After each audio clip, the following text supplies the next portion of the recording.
Hey guys, it's Miss Cannon.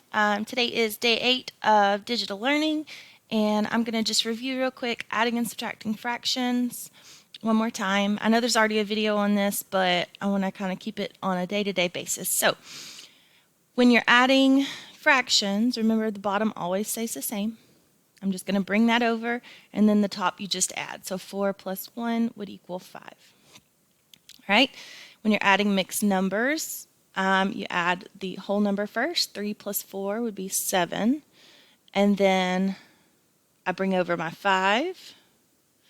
And 2 plus 2 is 4. Okay?